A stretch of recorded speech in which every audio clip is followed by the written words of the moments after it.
안녕하세요. 양보업자입니다. 이제 오늘은 코스피를 한번 분석을 해보려고 합니다. 코스피 결론부터 말씀드리면 저는 1분기 안에 일단 5,000포인트를 돌파를 할 것 같고요. 그리고 코스피 고점은 25년 9월 이제 3분기 이후에 나오지 않을까. 그래서 그 전까지는 코스피 불장일 거라고 보고 있고요. 일단 그 근거부터 하나씩 나열을 해보도록 하겠습니다. 저는 일단은 차트를 기반으로 분석을 하는 사람이기 때문에 차트적인 근거를 먼저 말씀을 드릴게요. 일단 이걸 보시면 제가 방금 추가한 지표가 일목균형표라는 지표입니다. 이제 아마 대부분 아시겠죠? 일목균형표가 뭔지. 아마 이제 빨간색 양운에서는 이제 뭐 상승세, 그 음운에서는 하락세, 뭐 이런 걸 의미를 하는 걸 다 아실 거고, 그리고 이 구름대에서는 지지저항의 역할을 한다. 이 정도의 개념을 다들 아실 겁니다. 근데 이제 저는 일목균형표는 사실 지지저항 이런 흐름으로 보기보다는 저는 이 빨간색에서 파란색, 그러니까 구름대가 바뀌는 지점, 바뀌기 시작하는 지점을 저는 변곡점으로 해석을 하거든요. 최근에 제가 변곡 지점들을 한번 체크를 해보면 빨간색에서 파란색으로 바뀌었을 때 이렇게 고점이 만들어지고 파란색에서 빨간색으로 바뀔 때는 저점이 만들어지죠. 그럼 그 다음에 변곡 자리는 26년 9월부터입니다. 그럼 26년 9월에는 어느 정도 고점 형성이 만들어져 있지 않을까, 고점 캔들이 나와 있지 않을까라고 생각을 하고요. 과거 프랙탈 한번 보여드릴게요. 이때도 18년 5월에 고점이 나왔고 쫙 빠졌고요. 그 다음에 2011년 3월에도 이때는 딱 고점 한두 달 더 오르고 이제 고점 최고점이 만들어졌고, 그 다음에 2026년 5월 이때도 마찬가지로 2006년 5월에도 최고점 캔들 변곡점이 딱 하락 변곡이 터진 걸 볼 수가 있습니다. 이걸 보시면 최저점 최고점을 보통 이렇게 잘 맞춰요. 이때도 보시면 이때는 지금 일목균형표로 분석을 하면 안 되죠. 너무 만들어진 지 얼마 안 됐기 때문에. 이때는 보시면 딱 변곡점인 역할을 하는 게, 이때는 상승 변곡으로 역할을 했죠. 한두 달 더 뽑아버리는 상승 변곡을 역할을 했고, 최근 보면 이렇게 구름대가 변했을 때 보통 최고점을 잘 맞춥니다. 그래서 일단은 26년 9월까지 코스피가 우상향할 수 있다고 저는 보고 있습니다. 근데 이제 이 구름대 분석이 코스피에만 통하냐, 그런 건 아니거든요. 제가 이 구름대 분석을 하게 된 이유가 이제 비트코인 차트에서, 제가 원래 비트코인 트레이더, 비트코인을 주로 선물 거래를 하던 사람이라 비트코인 기술적 분석을 좀 빡세게 했었는데, 이게 비트코인에서 자주 나타나던 패턴이거든요. 제가 좀 확대를 해서 보여드리면, 이때 구름대 변할 때 상승 변곡이 터지면서 쫙 올랐고, 이때는 구름대가 변할 때 최저점을 찍었고, 이때는 구름대가 변할 때 상승 변곡으로 쫙 올랐고, 그 다음에 하락 변곡, 그 다음에 최저점 맞추고, 그 다음에 이때죠. 24년 11월 이때 트럼프가 당선되면서 쫙 상승 변곡이 나왔고, 그 다음에 지금 이제 구름대가 변하고 있는 자리입니다. 그럼 이제 여기서 변곡 자리인 거죠. 26년 1월부터 이제 위로 턴하냐 아래로 턴하냐 이런 자리인데요. 저는 사실 큰 시계열로, 그러니까 큰 시계열로 봤을 때 비트코인은 어느 정도 저점에 다가가고 있다고 보고 있습니다. 일단 이거는 나중에 분석을 해드릴게요. 일단 코스피, 오늘은 코스피 영상이니까 코스피로 돌아가서 어느 정도, 그러니까 26년 9월까지는 우상향할 수 있는 랠리가 나오고 있다라고 일단 일목균형표 상으로 보고 있고요. 그리고 여기에 제 추세 지표를 추가를 해서 보면 당연히 추세 지표 위에 있죠. 역사적 신고가니까. 근데 이제 추세 지표 위에서 월봉이 올라간 기간을 한번 이제 체크를 해볼게요. 85년부터 89년, 이 80년대 구간에서 한번 쫙 빔이 나왔고, 그 다음에 2004년부터 2007년 구간, 2004년부터 2007년 구간까지 한번 또 랠리가 나왔었고, 그 다음에는 의미 있는, 사실 지금 결과적으로 봤을 때는 의미 있는 상승 파동은 아니지만, 이 당시 2017년 이 당시에도 이때는 저희가 상승장이라고 확인을 했을 테고, 20년 12월부터 이때도 불장이 나왔었죠. 그리고 지금 추세 지표를 뚫고 상승이 나오고 있는 상태입니다. 그럼 이제 우리가 판단해야 될 거는, 이제 과연 지금의 상승 파동이 1980년대 그리고 2004년부터 이런 대불장의 시작이냐, 초입이냐, 아니면 2017년, 2020년처럼 올랐다가 꼬꾸라지는 박스권 장세냐, 올랐다가 꼬꾸라지는 이런 장세냐를 판단을 해야 되는데, 저는 개인적으로 차트상 그리고 매크로상으로 봤을 때 이 1980년대 그리고 2004년대 그리고 그 다음에 세 번째 파동이 나오고 있는 거라고 생각을 합니다. 그래서 지금 이 상승세가 이 17년, 20년 때처럼 꼬꾸라져서 박스권으로 다시 갇힐 것 같진 않고요. 오히려 이 상방 분출이 세게 나와서 6,000포인트, 7,000포인트 이런 자리를 단계적으로 갈 수 있는 파동이 나오고 있다고 생각을 합니다. 근데 그 근거가 뭐냐면, 사실 우리나라가 지금 돈풀기도 좀 빡세게 하는 것도 있는데 M2를 한국은행에서 한국은행 정부에서 일단 M2를 빡세게 풀고 있고요. 그리고 속스가 아니라 속스, 반도체, D램 등등. 사실 지금 반도체가 다 끌고 가고 있는 사이클이거든요. 지금 미장 말할 것도 없고 대만, 뭐 한국 이런 지금 반도체가 지금 다 끌고 가고 있기 때문에 사실 삼전 하이닉스가 주도주, 대장주로 해서 실적 사이클을 만들고 있다고 생각을 합니다. 그러니까 유동성이랑 실적, 그러니까 주가는 EPS 곱하기 퍼잖아요.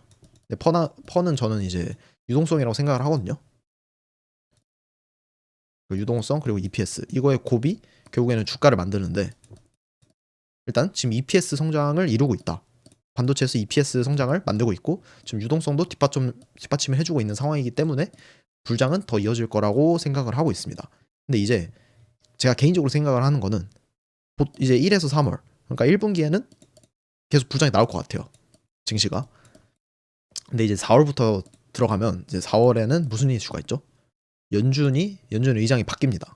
연준 의장도 바뀌고 1분기 실적이 나오는 시즌이거든요. 그래서 이때는 유동성 그러니까 유동성에 대한 가격 조정이 나올 수 있다고 보고 있어요. 일단 큰 그림으로는.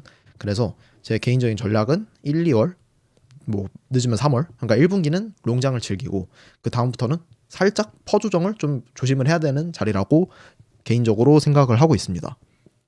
근데 이 퍼 조정이 나왔을 때 사실 EPS가 지금 받쳐주고 있는 장세이기 때문에 여전히 눌롱을 하면 될 거라고 보고 있고요. 그리고 일목균형표, 월봉 일목균형표 분석상으로 26년 9월까지는 롱장이기 때문에 이 퍼 조정이 나왔을 때는 적극적으로 매수를 또 볼 생각입니다. 그래서 저는 이제 미국 반도체 기업 샌디스크를 들고 있는 상태고 이건 다 제가 게시글에 말씀을 드렸죠. 샌디스크 돌파 매매를 다시 들어간 상태고 그리고 KORU 코스피 3배 레버리지 ETF를 들어간 상태입니다. 단기적으로 코스피는 이제 어떻게 목표가를 볼 수가 있냐면 이렇게 역사적 신고가 뚫고 있을 때에는 로고 차트로 보시는 게 좋거든요. 왜냐면 레귤러 차트는 이제 상승률을 반영을 못하기 때문에 차트가 이렇게 보여요. 그럼 이제 아무리 목표가를 산출하고 싶어도 이렇게 고점이나 이으면 뭐 딱히 뭐 보이는 게 없거든요, 패턴이. 근데 이제 이 차트를 로그로 바꾼다. 좀 고점을 제대로 맞춰볼게요. 로그로 바꾼다 하면 이제 첫 돌파가 나온 상태예요. 코스피는. 이거 좀 자석 기능을 해서 제대로 그려보겠습니다. 보시면 이렇게 하나 추세선을 그릴 수가 있고 고점끼리 둘 이렇게 그릴 수가 있죠. 한번 보시면 지금 저저번 주 돌파 캔들이 빡세게 나온 걸 볼 수가 있습니다. 그럼 이제 첫 돌파거든요, 이게. 여기서 저항 받다가 첫 돌파가 나왔기 때문에 뭐 여기서 리테스트가 나온다 하더라도 적어도 이제 5,000포인트는 그냥 기정사실이라고 봐야 될 것 같아요. 그래서 개인적으로는 5,000에서 5,100포인트까지는 1분기에 좀 분출하는 흐름이 나오지 않을까라고 생각을 하고 있습니다. 그리고 월봉상으로 제가 평행 채널을 또 그려볼 수가 있는데 한번 평행 채널 그려볼게요. 여기서 고점끼리 있고 그리고 이 최저점이랑 이으면 딱 의미 있는 평행 채널이 만들어지거든요. 이 저점 다 맞추고 이 중간 자리에서도 다 지지 저항 역할을 제대로 해주죠. 근데 이 채널을 지금 월봉상으로 지금 첫 돌파가 나왔기 때문에 채널을 확장을 해볼 수가 있겠죠. 그러면 이 채널을 클론을 눌러서 붙여넣기 해서 이렇게 위로 올려보면 이렇게 목표가가 나오게 됩니다.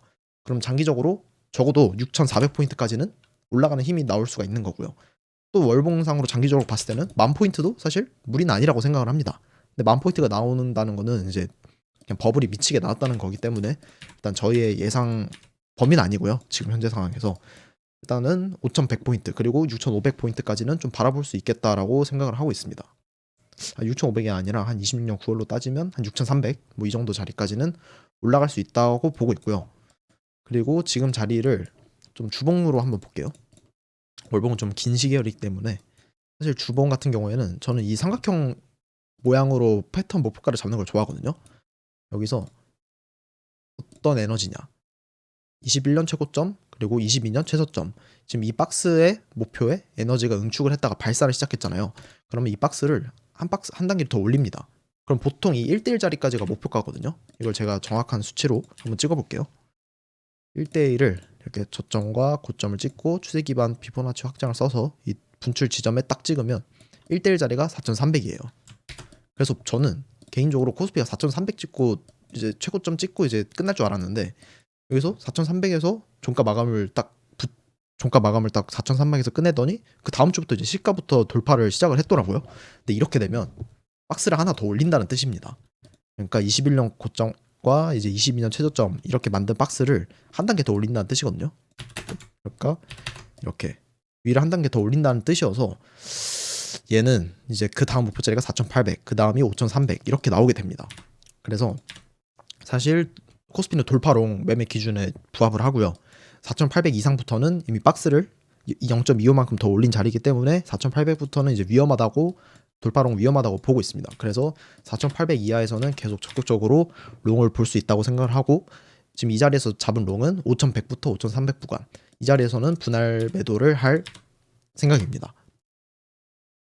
그리고 사실 이게 이 삼각형 패턴이 2017년에도 나왔거든요.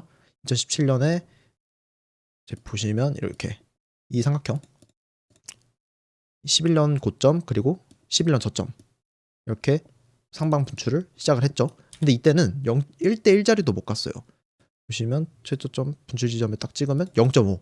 그러니까 박스의 절반 정도만 오르고 시즌 종료가 나왔는데 이번에는 박스의 1자리, 그러니까 정석적인 저항 자리도 뚫어버렸기 때문에 상당히 강한 상승 파동이다. 그리고 제가 17년이랑 20년 같이 이제 오르고 박스권에 갇히는 장이 아니라고 보는 이유가 이 1자리를 뚫은 에너지가 나왔기 때문에라고 보는 근거도 있습니다. 제 생각에 지금은 이제 KB증권에서 또 좋은 리포트를 하나 낸 게 KB증권은 코스피 목표가가 7,500이더라고요. 사실 저는 이게 7,500이라는 숫자가 좀 터무니없는 숫자라고 생각을 했는데 얘네 근거를 좀 살펴보니까 1980년대의 상승 파동 그리고 횡보했다가 그리고 2004년부터 2008년까지의 상승 파동 그리고 횡보했다가 이제 처음으로 시작되는 상승 파동이라고 하더라고요. 그리고 이때는 달러 약세와 맞물리게 되면 PBR 리레이팅 구간이 시작이 된다. 근데 PBR 리레이팅이 저점 대비해서 3배 정도가 오른대요. 이 구간에서는 PBR이 저점 대비 3배가 오른다. 그러면 지금 자리에서 PBR이 3배가 오르면 이제 PBR 최저점이 0.78이라고 하더라고요. 0.78에서 러프하게 3배를 잡으면 이제 우리가 PBR 2배 시대를 맞이를 하게 되는 거죠. 이 주장에 의하면. 근데 저는 이게 터무니없는 주장일 수 있다고 생각을 했지만 차트를 보니까 뭔가 가능할 것 같아요. 차트를 보면. 지금 분출 파동의 힘이 2017년은 이미 뛰어넘었고 지금 2021년을 향해서 가고 있습니다. 근데 저는 2000년 코로나 때보다 지금 더 강한 상승 파동이 나오고 있다고 생각을 하고요. 그 이유는 이제 이재명 대통령 이재명의 이제 돈풀기 정책, 돈풀기 그리고 부동산에서 주식시장으로 넘기려는 의도, 돈을 그리고 전 세계적으로 맞물리는 이제 반도체 사이클 이런 삼박자가 다 맞아가지고 지금 코스피의 역대급 대불장이 오고 있는 것 같습니다. 사실 지금 단계를 보면 일단 실적 좋은 거는 다 알고 있거든요. 사람들이 실적 당연히 좋은 걸 다 알죠. 반도체. 근데 이제 지금 자리는 내가 못 샀으니까 3조 원 14만 원인데 내가 8만 원일 때도 못 사는데 14만 원이 어떻게 사냐 이런 심리 때문에 추격 매수가 안 이어지고 있는데 제 개인적인 생각으로는 5,000포인트가 넘어가면서 이거 쫙쫙쫙 뽑을 것 같고요. 3분기까지 쫙쫙쫙 주봉상으로 계속 양봉을 뽑을 것 같고 한 5,100포인트, 5,300포인트 이 부분에서 이제 포모 매수세 때문에 그래서 최고점은 아니지만 조정이 좀 가격 조정이 빡세게 나올 것 같습니다. 4월부터 3에서 4월부터 퍼 조정이 세게 나올 것 같고 그 다음에 다시 여기서 바닥을 잡고 다시 EPS 장세로 이어지면서 불장이 나오는 그래서 6,500을 가볍게 뛰어넘는 장세가 나올 거라고 생각을 합니다. 그래서 지금 자리에서 일단 코르를 샀다고 가정을 하면 5,000포인트까지는 적어도 27% 기대 수익률 그리고 5,100에서 5,100이라 치면 33% 그 진짜 많이 가면 5,300인데 한 48%. 그래서 기대 수익률이 꽤 괜찮은 상품이다 라고 보고 있습니다.